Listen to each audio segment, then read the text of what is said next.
शैतानी इलाका।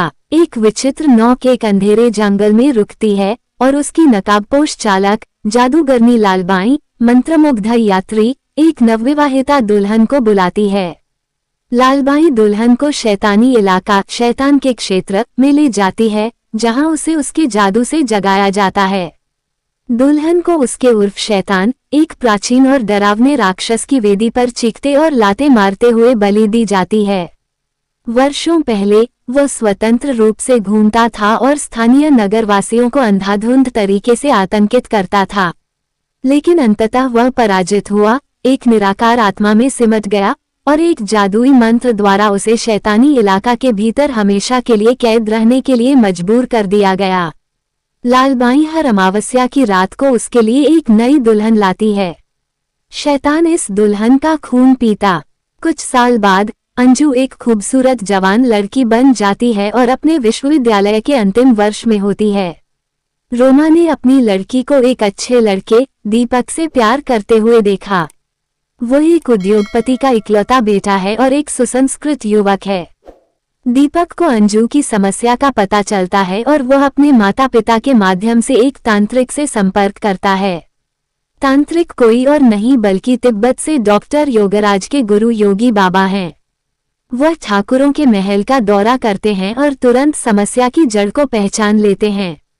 वह दीपक से अंजू को वहां से हटाने और उसे शहर के एक पहाड़ी क्षेत्र से परे प्रसिद्ध पावनखिंड मंदिर में ले जाने के लिए कहते हैं। वो इस बात पर भी जोर देता है कि वे ब्रह्मकाल के दौरान चले जाएं, जिसके दौरान सभी बुरी आत्माएं शक्तिहीन हो जाती हैं। ये भोर के समय 9 मिनट तक रहता है। सभी दोस्त एक साथ आते हैं, एक बस किराए पर लेते हैं। बाबा अंजू को चेतावनी देते हैं कि उसे किसी भी हालत में अपने गले से तावीज नहीं निकालना चाहिए। रोमा बच्चों को बाहर ले जाती है, लेकिन तभी शलाका आ जाती है और अंजू को हटाए जाने पर क्रोधित हो जाती है। वह सीमा से बाहर निकल जाती है और अंजू का ठिकाना जानने की मांग करती है।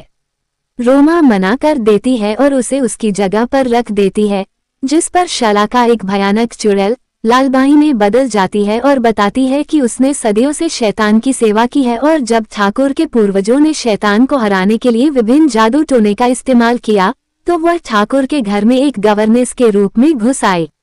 वह शैतान के दुश्मनों की जीवित वंशज अंजू का उपयोग शैतान को आजाद कराने के लिए अंतिम बलिदान के रूप में करना चाहती है।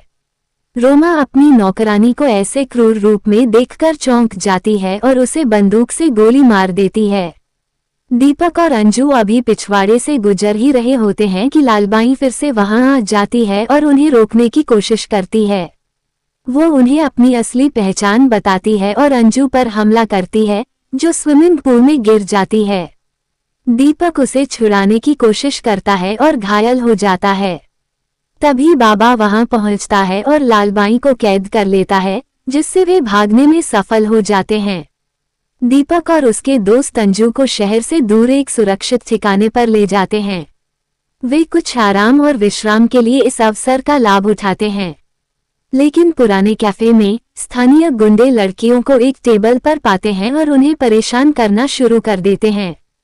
तभी एक लड़का वहां पहुंचता है और दीपक और अब्दुल के साथ गुंडों की पिटाई करता है, जिससे वे भाग जाते हैं।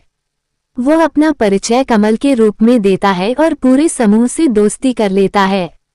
पुराने किले में पहुंचकर वे वहां दिया जलाते हैं और अंजू को अपने चारों ओर एक अजीब सी शांति महसूस होती है। वो कुछ समय के लिए अपनी खुशी वापस पा लेती है। बाबा दीपक और अंजू को वहां शादी करने के लिए कहते हैं, क्योंकि उनके पवित्र मिलन के बाद लालबाई अंजू को नुकसान नहीं पहुंचा पाएगी। बाबा लालबाई को शैतानी इलाके तक ढूंढ निकालते हैं। अब वो अपनी बची हुई शक्तियों की रक्षा के लिए खुद को जंगली चील में बदल लेती है। वो उसे बुलाने के लिए अपनी आध्यात्मिक शक्तियों का उपयोग करता है।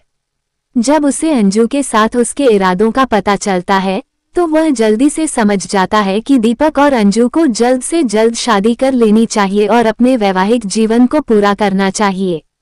दीपक और अंजू एक दूसरे से बहुत प्यार करते हैं और वैसे भी शादी करेंगे। वे इस कार्यक्रम को जल्दी से जल्दी करते हैं और बाबा और अन्य लोगों को गवाह बनाकर विवाह का लाइसेंस प्राप्त करते हैं।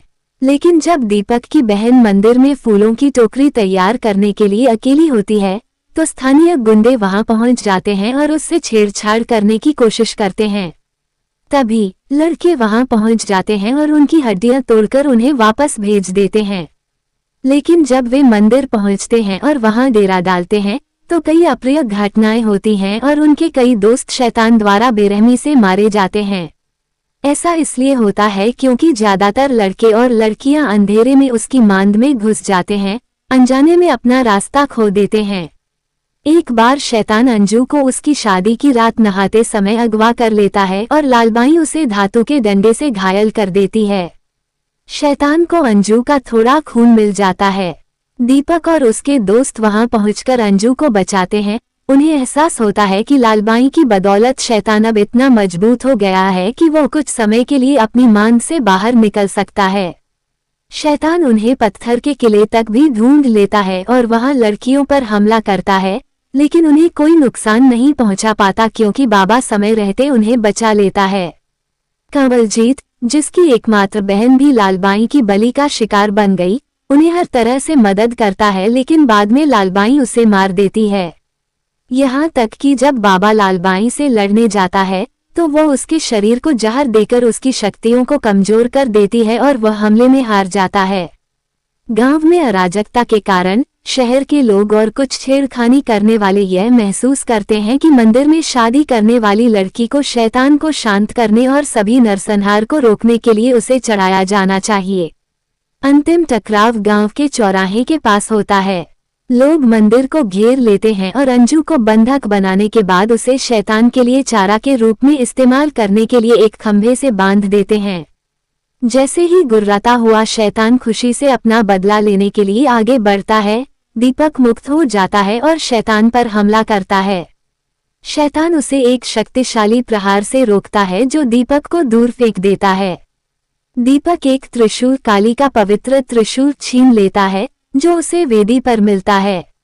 वह पाता है कि यह शैतान को पीछे हटाता है और अंततः इसे शैतान में डाल देता है। त्रिशूल के माध्यम से काली की शक्तियां शैतान को नष्ट कर देती हैं और उसे हमेशा के लिए जमीन में गाड़ देती हैं। शैतान के विनाश से पूरा गांव राहत महसूस करता है और उसे हमेशा के लिए माता रानी की शक्ति का आशीर्वाद मिलता है।